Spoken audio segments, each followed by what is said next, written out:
Dios desea. ¿Cuántos saben que Dios desea? Puntos suspensivos. Dios desea.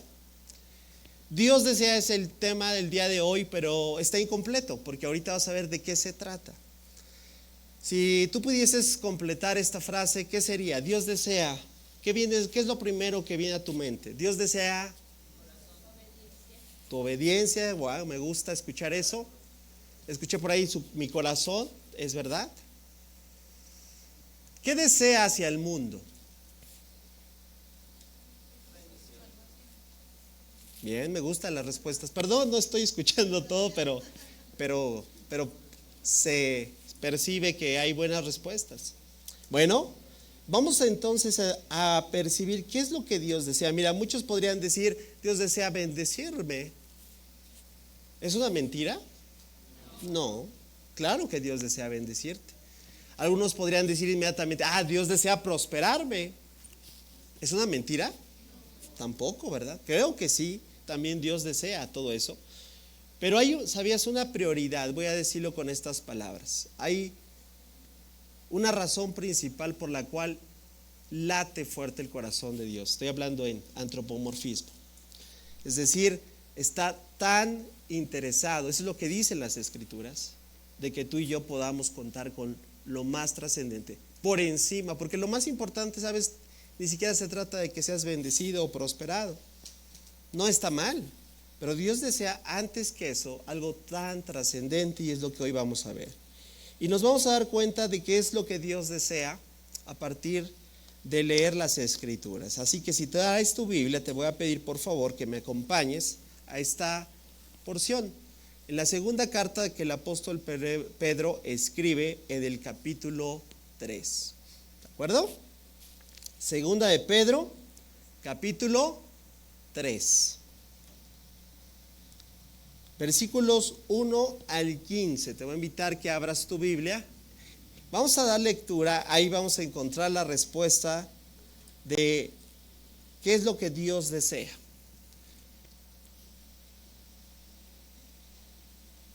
Y una vez que lo terminemos de leer, vamos a pedirle al Señor que nos abra nuestro entendimiento una vez más, que nos ayude a comprender qué es lo que Él nos está llamando, por qué puntualmente en esta mañana Dios quiere reafirmar esta verdad, porque es trascendente, importante y necesitamos tomar consejo de ella.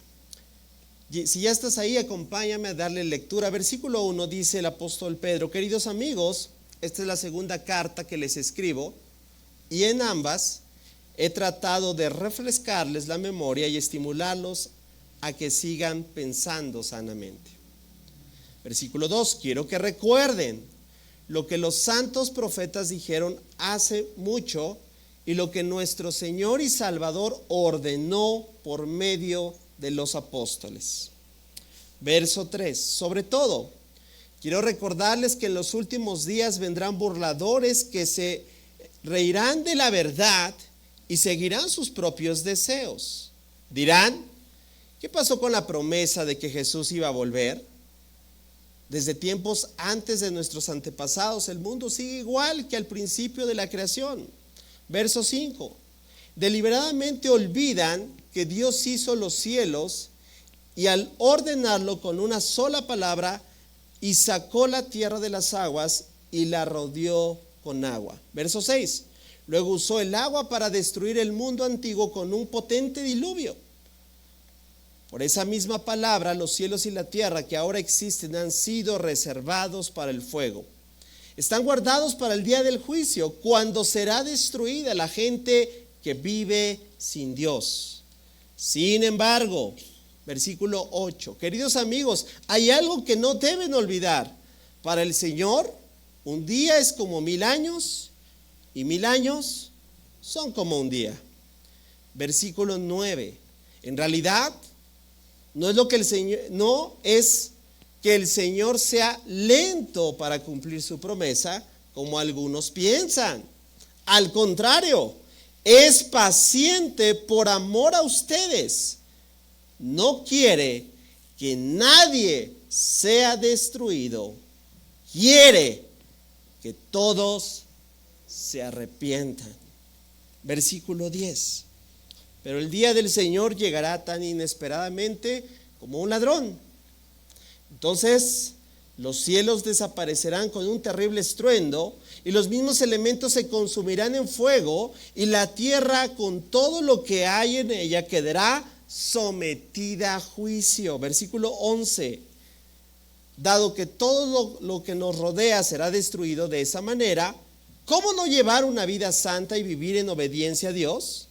Versículo 12. Esperar con ansias el día de Dios y apresurar que éste llegue.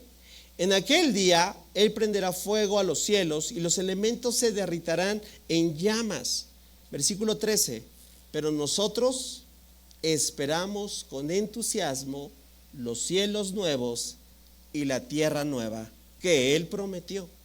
Un mundo lleno de la justicia de Dios. Versículo 14. Por lo cual, queridos amigos, mientras esperan que estas cosas ocurran, hagan todo lo posible para que se vea que ustedes llevan una vida pacífica que es pura e intachable a los ojos de Dios. Terminamos en el versículo 15 y vamos a orar. Y recuerden que la paciencia de nuestro Señor da tiempo para que la gente sea salva. ¿Me acompañas un momento cerrando tus ojos?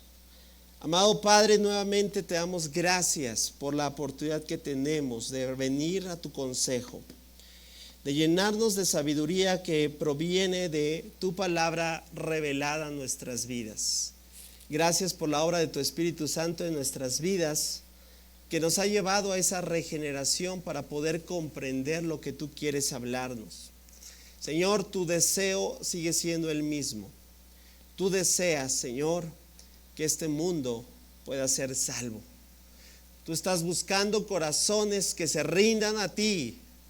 Hoy, si escuchas hoy atentamente su voz, no endurezcas tu corazón como los que lo endurecieron en el desierto y quedaron postrados, dice la Escritura en la carta que el apóstol Pablo escribe a los Corintios, tomando como referencia al pueblo de Israel. Señor, qué importante que podamos considerar el cómo estamos llevando nuestra vida, el porqué de la asignación tan increíble que tenemos como tu pueblo para llevar a cabo, Señor, lo que tú sigues haciendo, salvando al mundo, transformando los corazones. Y te has valido de hombres y mujeres imperfectos como nosotros para ser los instrumentos portadores de buenas noticias.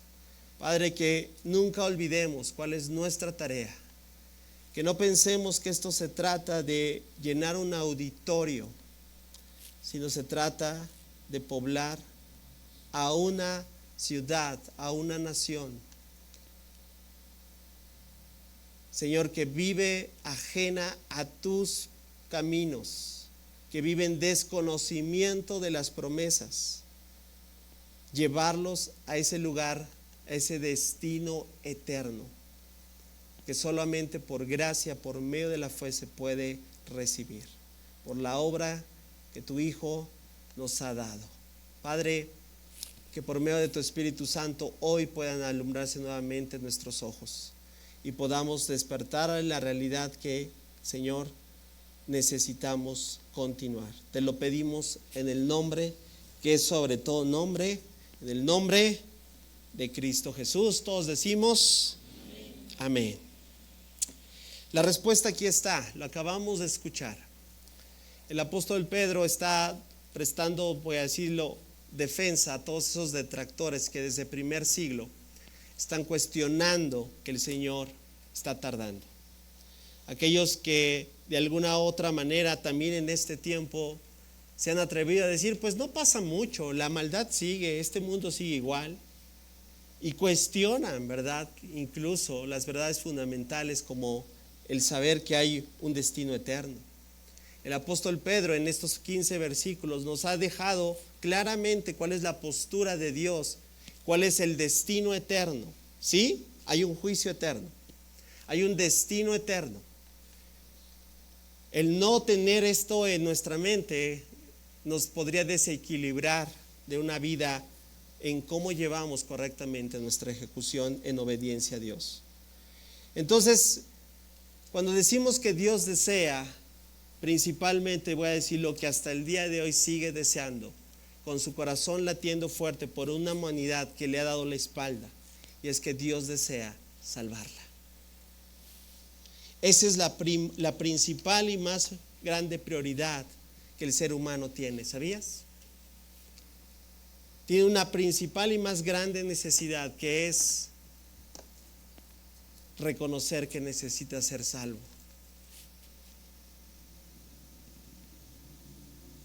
Dios desea salvar a la humanidad. Esa es una gran noticia, ¿cierto o no? Dios no está tardando, dice el apóstol Pedro, como algunos lo están tomando como si Dios está tardando. No, no es que Dios está tardando. Para muchos que inquietos, que ven el mundo cada vez más, sí, caótico, con muchas situaciones que a lo mejor en algunos otros años no se daba, empiezan a postularse para decir, ¿y dónde está Dios? Si Dios está, ¿verdad? ¿Por qué tanta maldad? ¿Por qué hay tantos suicidios, verdad? Hoy es un tema muy importante, la salud mental en nuestra sociedad. ¿Por qué los niveles de ansiedad, verdad? Tantos chicos atrapados en adicciones. ¿Por qué la maldad está como está? ¿Dónde está Dios?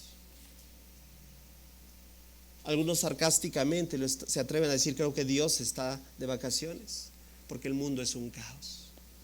Bueno, frente a todos esos detractores, el apóstol Pedro responde: Dios es paciente y no quiere que nadie perezca. Wow.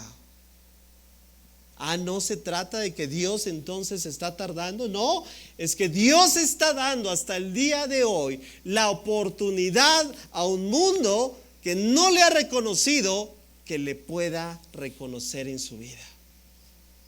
Dios es paciente. ¿Por qué? Porque no quiere que nadie perezca. Quiere que todos, ¿qué? Se arrepientan. Hablar del tema de la salvación es un tema sumamente importante para cada uno de nosotros. Como creyentes, a veces pensamos que lo dominamos, ¿verdad? Que lo tenemos bien claro. Pensamos que el tema de la salvación ya es un caso cerrado, porque nosotros, como ya hemos llegado, ¿verdad? Y hemos puesto nuestra fe en el Señor Jesucristo, y eso es verdad. Pensamos que se terminó ya la historia en nuestras vidas, puesto que ya llegamos, y más si ya toda tu familia ha llegado al conocimiento de Dios y camina en el Evangelio.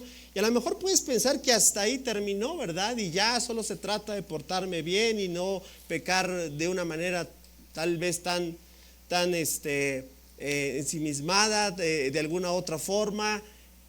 Pero de eso no se trata la vida cristiana.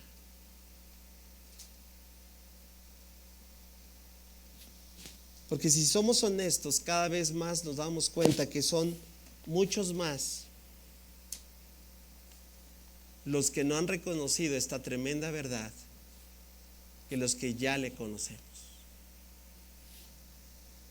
Y los que ya le conocemos, se nos ha olvidado que es nuestra tarea y nuestra asignación por medio del Señor Jesucristo darlo a conocer.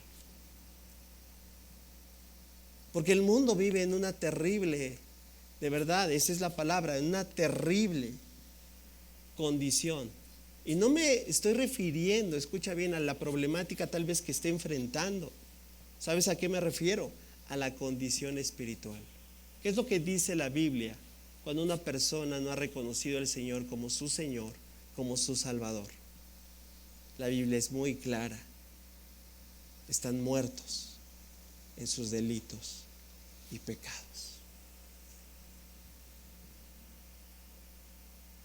Hoy es un recordatorio para cada uno de nosotros o los que tenemos familiares, amigos, conocidos, compañeros de trabajo,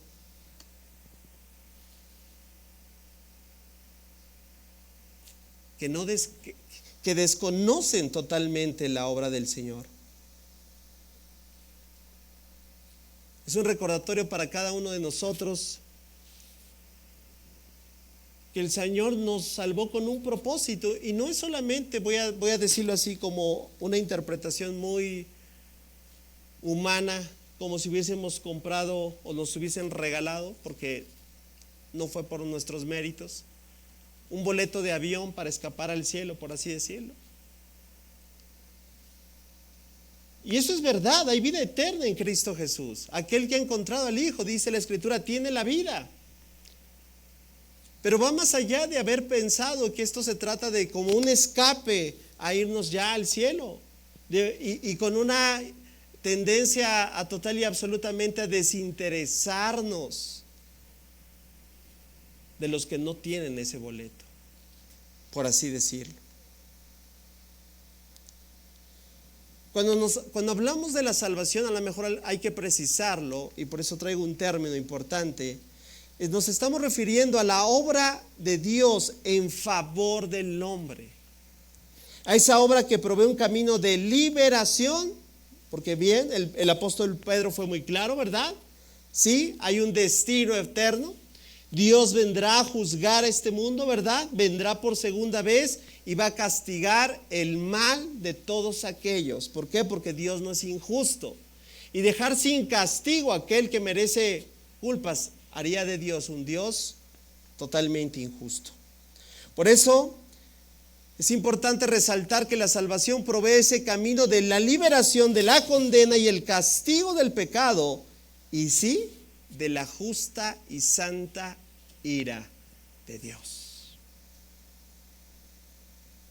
Y aquí el principal dilema, porque sigue siendo el dilema que existió en primer siglo, que existió para que el apóstol Pedro diera respuesta a estas verdades, y que sigue existiendo hasta el día de hoy. Y es que el hombre no puede reconocer hasta el día de hoy que está perdido.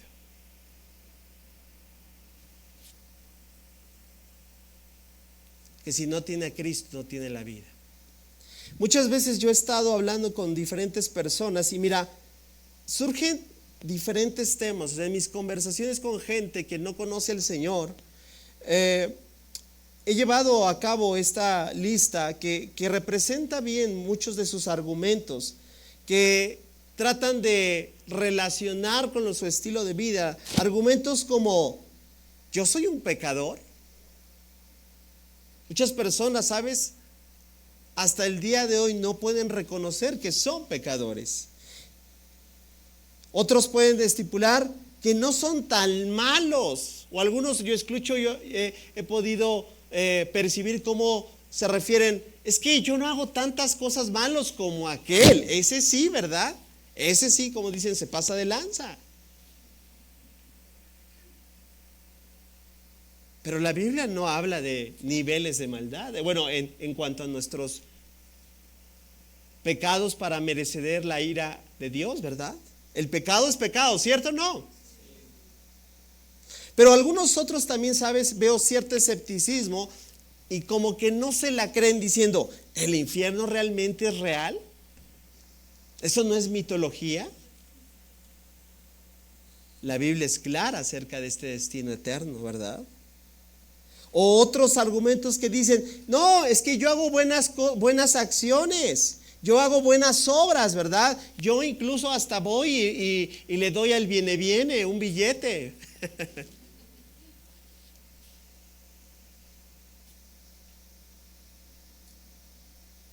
Muchas personas todavía piensan que sus obras pueden ser tomadas como a cuenta, a su favor. Pero también veo la otra parte, que muchos argumentos dicen: es que en realidad Dios es tan bueno, es tan amoroso. Sí, exactamente, es tan bueno y es tan amoroso. Entonces, como es tan bueno y tan amoroso, no va a permitir que la gente vaya al infierno. porque eso haría que Dios sea malo. Mucha de esa ideología se ha sembrado hoy en día en muchas congregaciones, conocida como la doctrina del aniquilismo. En realidad podemos hablar mucho de las diferentes posturas. Mira, al final esta es otra tendencia, que al final no importa las cosas buenas o malas que hayas hecho, al final, como Dios es amor, toda la gente se va a salvar. ¿Por qué? Porque Dios es amor. ¿Sabes? Podemos enlistar más, pero hay un detalle principal en estos resumen de creencias y de argumentos que hasta el día de hoy se tienen. Número 1, no tienen argumento bíblico. Y número 2, son totalmente falsas. La pregunta entonces es, ¿cómo podemos decirle a un mundo que está perdido sin Cristo? ¿Cómo podemos, sabes, hacer que sus ojos, por así llamarlo, se abran a la realidad de la condición? Y yo respondo con una segunda pregunta. ¿Quién te abrió a ti los ojos? Para que pudiese reconocer, porque si hoy estás aquí, es porque en algún momento en tu vida te diste cuenta que necesitabas al Señor. ¿Cierto o no, familia? Te diste cuenta que tus obras no te podían salvar, que definitivamente tus mejores esfuerzos eran inútiles. Pues lo mismo que nos sucedió a nosotros, familia, es lo que Dios puede hacer en la vida de cada persona, pero que se ve imposible, escucha bien, si no se denota lo que el apóstol Pedro dijo: no quiere que nadie perezca, sino que todos procedan. ¿A qué? Al arrepentimiento.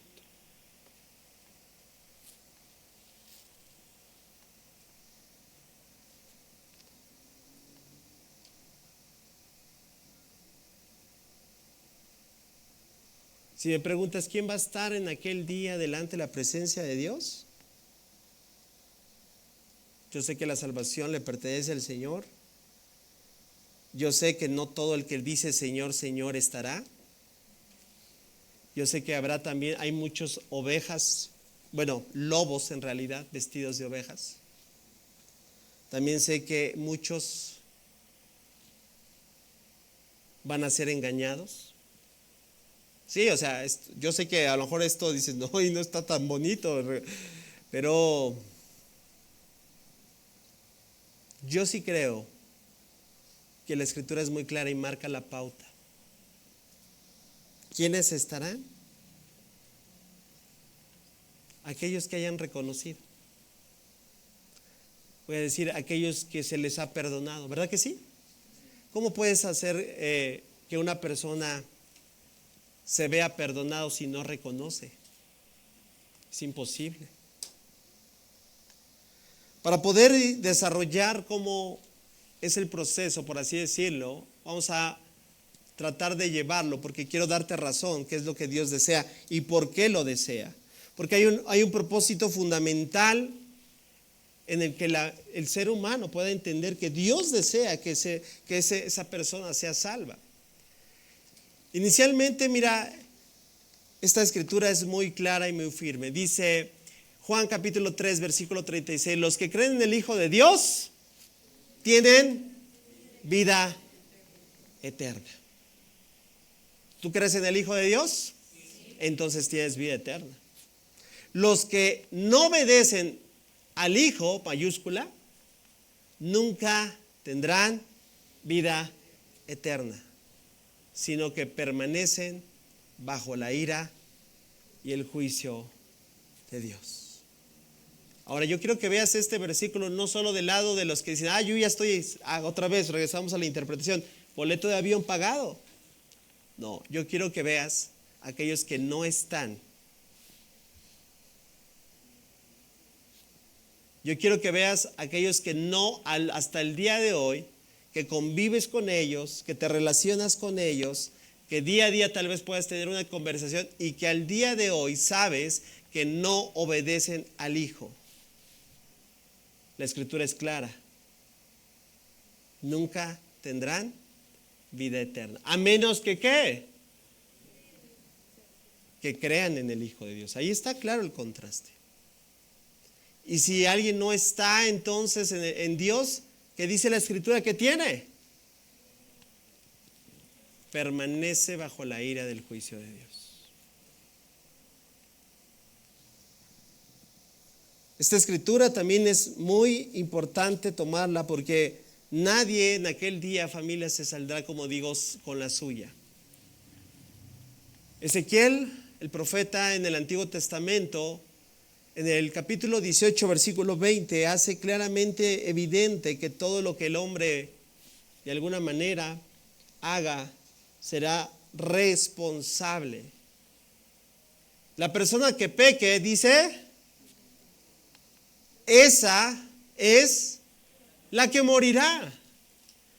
El Hijo no será castigado por los pecados del Padre, ni el Padre será castigado por los pecados del Hijo. Los justos serán recompensados por su propia conducta recta y las personas perversas serán castigadas por su propia perversidad. ¿Qué es lo que está diciendo el profeta Ezequiel? Cada uno va a tener responsabilidad. El día de mañana delante de Dios no vamos a decir es que aquello, es que mi papá, es que mi mamá, es que mi hermano, es que mi hijo. Es que cada uno será castigado por esa obra. ¿Sí? Yo sé que a lo mejor es muy confrontativo el iniciar de esta forma, pero familia, recuérdalo.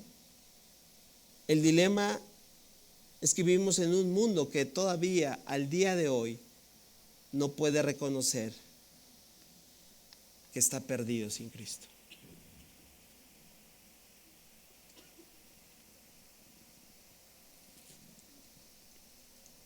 Y que si está perdido no tiene esperanza. El apóstol Pablo fue muy concluyente en cuanto a todo lo que hoy en día nos debe de quedar bien claro en cada uno de nosotros. ¿Por qué? Porque todos hemos pecado. Romanos capítulo 3, verso 23. Pues todos hemos pecado. Nadie se puede salvar. Todos estamos dentro de por así decirlo, saco. Y como hemos pecado, familia, dice, nadie puede alcanzar. ¿Cuál la meta? La meta gloriosa establecida por Dios. ¿Sabes? Este tratado de Romanos me encanta porque primeramente el apóstol Pablo empieza por los judíos y les hace evidente que ni sus buenas liturgias, ni sus tradiciones, ni porque se les confió la ley, ¿verdad?, pueden salvarse. Y después de ir con los judíos, ahora va con todos los gentiles y todos nosotros. Y concluye, todos estamos, voy a decirlo así, fritos. Esa es la primera parte, evidenciar que el hombre está perdido sin Dios, para posteriormente dar las buenas nuevas. ¿Cuáles son las buenas nuevas? Lo voy a resumir en un solo versículo. Hechos capítulo 4, versículo 12. Dice, en ningún otro hay salvación. Dios nos ha dado, no ha dado ningún otro nombre bajo el cielo mediante el cual podamos ser salvos. ¿Cuál es ese nombre? ¿Cuál es ese nombre? Le podremos dar un aplauso a ese en el cual no hay ningún otro nombre. Ese nombre es el nombre de Jesucristo. Lo cantábamos hace un momento. Y entonces la humanidad necesita reconocer ¿a quién? A Cristo. Necesita darse cuenta de la condición en la cual hoy puede estar. Necesita arrepentirse. Necesita reconocer que no es porque haya hecho muchas cosas malas, es que por su propia naturaleza está condenado al destino eterno sin Dios.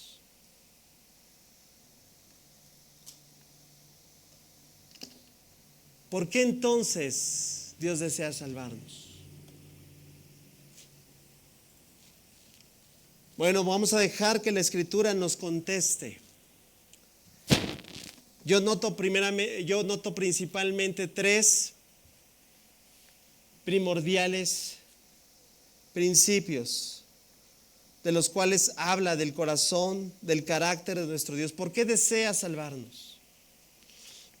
¿Por qué desea salvar a una humanidad que ya se ha evidenciado? No quiere. Mira, yo lo voy a decir. A veces cuando yo le comparto a alguien y veo como que no, voy a decir, lo vuelvo una segunda vez.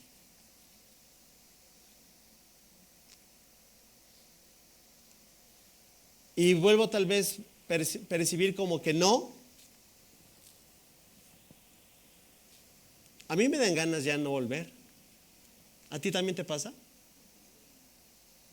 Pero ¿cuántos dan gracias a Dios que Dios no es así? Y tal vez sí, voy a decirlo, vuelvo una tercera vez. Pero si noto una negativa, voy a decirlo. Porque no estoy aquí para echar mentiras. La verdad es que muy difícilmente vuelvo. Porque ya quedó evidente de que no quiere. Pero vuelvo a repetir, pero Dios no es así. Yo me desespero, tal vez. Pero Dios sigue intentando. ¿Por qué llevamos 2000 años de historia? Porque Dios sigue intentando. Golpeando un corazón que se ha endurecido. Familia, el Señor podría volver en cualquier momento, ¿sabías? El Señor podría venir en este mismo instante y juzgar y llevar a todos aquellos que han decidido no.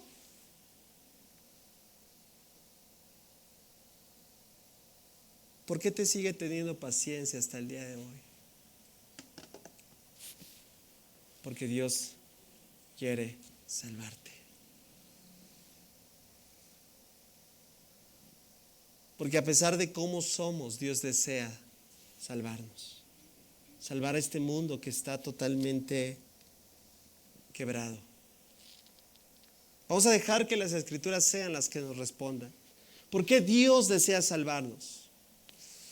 Gracias a Dios que Él no es como yo, ¿verdad? Porque yo podría decir, oh, bueno, si no quieres, pues el siguiente, ¿no? Vámonos. Pero Dios no es así. Muchos de nosotros hemos sido, voy a decirlo así, muy tercos. Muchos de nosotros hemos sido muy necios. No hay otra palabra, no te ofendas. No hemos querido rendir nuestra vida a Dios. Como que de repente simpatizamos, como de repente como que nos agradan ciertas cosas, pero la verdad es que nuestro corazón sigue tan enganchado a este mundo. Y Dios está una y otra vez. ¿Por qué Dios desea salvarnos? La Escritura es clara. Efesios capítulo 2, versículo 1 en adelante. Antes ustedes estaban muertos a causa de su desobediencia y sus muchos pecados, dice el apóstol Pablo. Viviendo en pecado al igual que el resto de la gente, obedeciendo al diablo. Mira, nos está diciendo cuál era nuestra condición. Y si tú no lo sabías, esa era tu condición. Y si tú no estás consciente de cuál era tu condición, esta era tu condición. Y si tú no sabes en qué condición viven amigos, familiares, vecinos, conocidos, esta es la condición en la que viven espiritualmente hablando. Podrán tener mucho dinero, podrán ser famosos, podrán tener muchos méritos, muchas medallas, lo que quieras, pero espiritualmente viven en el pecado y están siendo gobernados por este que llama el líder de los poderes del mundo invisible. ¿Quién es el espíritu que actúa en el corazón de los que se niegan a obedecer a Dios? Dice el apóstol Pablo, todos vivimos así en el pasado, siguiendo los deseos de nuestras pasiones y la inclinación de nuestra naturaleza pecaminosa. Por nuestra propia naturaleza éramos objeto. ¿De qué? Del enojo de Dios. Wow. Igual que todos los demás. ¿Sí? Porque te voy a decir qué es lo que hace el pecado. El pecado ofende a Dios. Cada vez que tú y yo pecamos, estamos ofendiendo a Dios. Ofendiendo su carácter, ofendiendo su palabra, ofendiendo sus mandamientos. No es cosa, voy a decirlo así, ligera, es un asunto grave. Y como nuestra manera de vivir nos llevaba, nos arrastraba nuestra naturaleza pecaminosa, solo provocamos el enojo de Dios. Wow. Versículo 4. Pero Dios. En la escritura me encantan los peros, porque hay peros muy. Mira, hasta el versículo 3 te voy a decir, las cosas no están así como que muy animadas, ¿verdad que sí? O sea, el panorama es devastador. Las cuestiones, voy a decirlo, no marchan bien. Y este es uno de los peros que más me agrada de todas las escrituras. Y una vez que lo leamos, yo quiero que le demos un fuerte aplauso al Señor. ¿Te gustan esos peros? Cuando empieza a haber un argumento, dicen, pero. A algunos les gustaría decir, usted debe tanto en el banco, pero. ¿Verdad? Se le ha saldado la cuenta. ¿Cuántos les gustaría ese pero? Bueno, pues te tengo noticias. Esto es mucho más valioso que ese pero. Lo vas a leer, es más, lo vas a leer conmigo. Versículo 4. Pero Dios es tan rico en misericordia y nos amó tanto que a pesar de que estábamos muertos por causa de nuestros pecados, nos dio vida cuando levantó a Cristo de los muertos. Eso es por la gracia de Dios que ustedes han sido. Dale un aplauso ahora sí al Señor. Esa es la gran noticia. ¿Notaste el contraste? Primeros versículos, panorama, porque eso es lo que necesita conocer el mundo. Mira, no hay manera de poder llevarlo si no es a través de reconocer que está perdido. Por eso el Evangelio lo primero que hace, y muchas veces yo he escuchado que algunos tal vez cuando llegan por primera vez dicen, eso está muy fuerte, porque te confronta. Porque no hay manera en la cual tú y yo podamos reconocer la obra de gracia de nuestro Señor si primeramente no confronta nuestro pecado, nuestra vida, nuestro estilo de vida. Voy a decirlo así, que nos confronte, y a algunos les va a doler mucho escuchar esto, que no tienes la razón.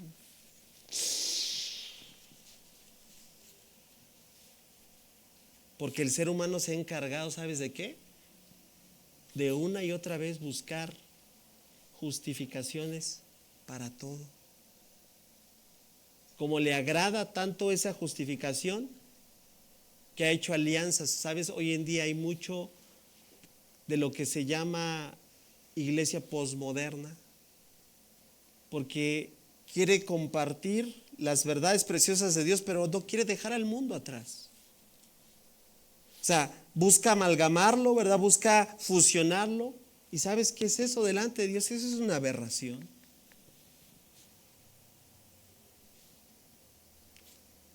Esta es la buena noticia que termina diciendo, pues Dios levantó de los muertos junto con Cristo, se sentó con Él en lugares celestiales porque estábamos unidos a Cristo Jesús. Ahí está.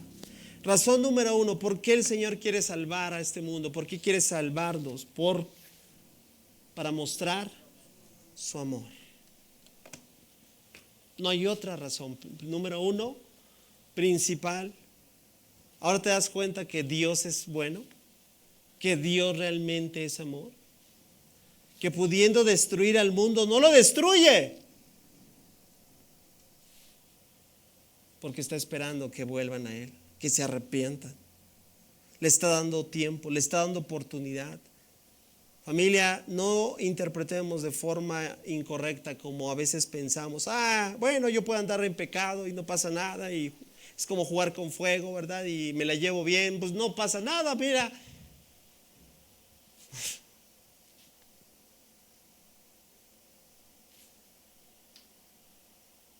Ve nada más que tanta paciencia y tanto amor Dios tiene. Pero hay algo que reconocer, que Dios tuvo límites. 2 ejemplos. La generación de Noé, ¿te acuerdas cómo era? Y un día dijo, hasta aquí. Dios es justo. Fue mucho el tiempo que esperó. Y todavía a pesar en el arca, que es un tipo de Cristo, ¿ahora lo entiendes? Le estaba diciendo, ¡hey!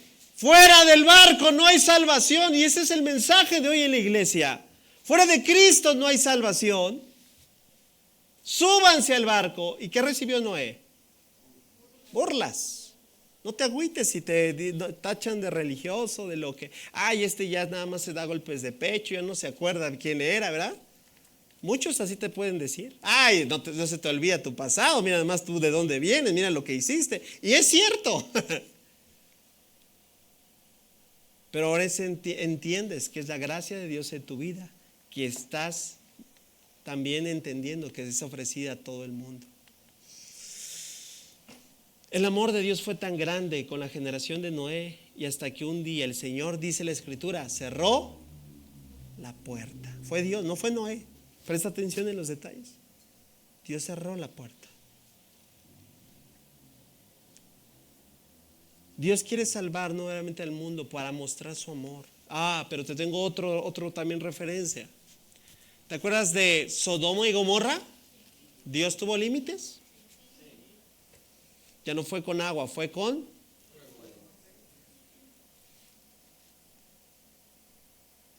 tan depravada. Ahí te da un detalle, los indicios de qué es lo que pasó con estos, ¿verdad? Que interpretamos que fueron ángeles que visitaron, ¿verdad? ¡Qué terrible! Lo que querían hacer con ellos. Bueno, la Escritura sigue respondiendo. Número 1, nunca lo olvides. Dios quiere salvar a este mundo para mostrar su amor, para dar a conocer que Él es un Dios lleno de amor. El apóstol Pablo sigue hablando, versículos 7 al 9. De modo que en los tiempos futuros Dios puede ponernos como ejemplos de la increíble riqueza de la gracia y la bondad que nos tuvo, ¿verdad que sí? Como se ve en todo lo que ha hecho por nosotros. Yo te pregunto, ¿se ve palpable esa gracia y esa bondad? Yo quiero que tú te preguntes muchas veces el por qué estás en esta situación y hay que reconocer, tal vez nos cueste un poquito de trabajo, tal vez estaríamos en situaciones totalmente alejadas de Dios, pero hoy estás acercado a Dios. ¿Sabes por qué? Por esto, porque en tu vida se ha evidenciado la gracia y la bondad de Dios, como se ve en todo lo que ha hecho por nosotros. Dice el apóstol Pablo que estamos unidos a Cristo Jesús. Versículo 8. Dios los salvó por su gracia. Cuando creyeron, ustedes no tienen ningún mérito en eso. Es un regalo, por si alguno piensa que, ¿verdad? Yo sumé puntos, yo me porté bien, ¿verdad? Yo tuve de alguna otra manera, no. De otra manera sería vanagloria. Versículo 9. La salvación no es un premio por las cosas buenas que hayas hecho. Hay que entenderlo. Así que ninguno de nosotros puede jactarse de ser salvo. Número 2, ¿por qué Dios nos quiere salvar? Para mostrar no solo su amor, sino también mostrar su gracia. Wow. Para evidenciar, ¿sabes?, la historia de terribles hombres. La Biblia es un libro muy interesante, ¿sabes? Este dato yo lo he compartido muchas veces. ¿Sabías que la Biblia tiene tres autores principalmente? Es decir, la mayor cantidad de porciones de referencia en la Biblia se atribuyen a 3 hombres. ¿Sí? Sabemos que la Biblia fue inspirada por el Espíritu Santo y Él es el autor por excelencia, sí. Pero Dios usó a un Moisés para escribir el Pentateuco. Dios usó a un David, el que estamos viendo en la serie, para escribir la gran mayoría de los salmos. Lo vimos el miércoles. 73 salmos se le atribuyen a él. Y Dios usó un apóstol Pablo para escribir 3/4 partes del Nuevo Testamento. Ahí están los 3 principales, los que mayor contribuyen en porciones. Bueno, hay algo particular en ellos. Los 3 fueron unos asesinos.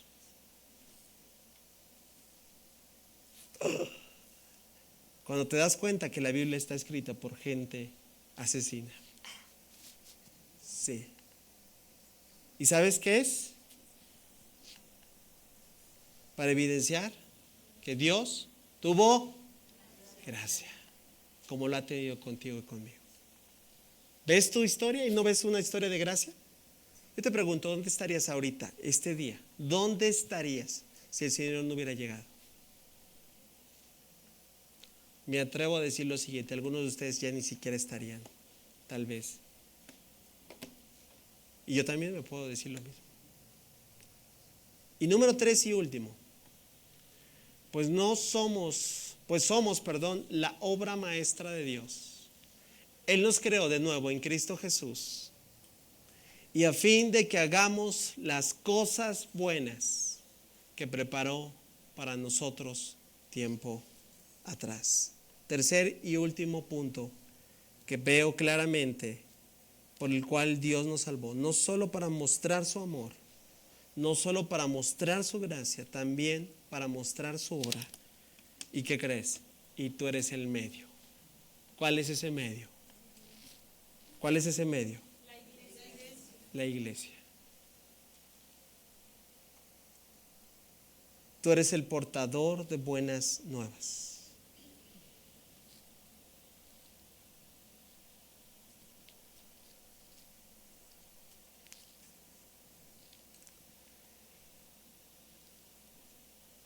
La iglesia hasta el día de hoy sigue siendo el que dará a conocer este mensaje. ¿Cómo se va a enterar la gente que vive en esa condición espiritual?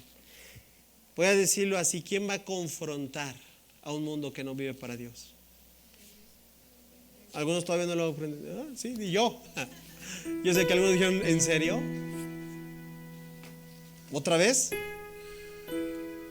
Pues somos la obra maestra de Dios. Le regresamos, por favor. Dice el versículo 10: nos creó de nuevo en Cristo Jesús a fin de que hagamos cosas buenas que preparó para nosotros tiempo atrás. Que hagamos. ¿Y sabes cuál es la mejor manera en la cual tú puedes decir a alguien que amas? Yo siempre he dicho, si una persona realmente te interesa, realmente, puedo decirlo así, le estimas, no te vas a permitir ser indiferente al compartirle lo más glorioso y extraordinario, lo que a ti te ha sucedido, que es de ser pasado de muerte a vida. Amada iglesia, este mundo agoniza cada vez más. Son muchos más los que están fuera del arca. Jamás pienses que yo ya llegué y a mí me vale gorro. porque entonces no has entendido para qué el Señor te ha escogido.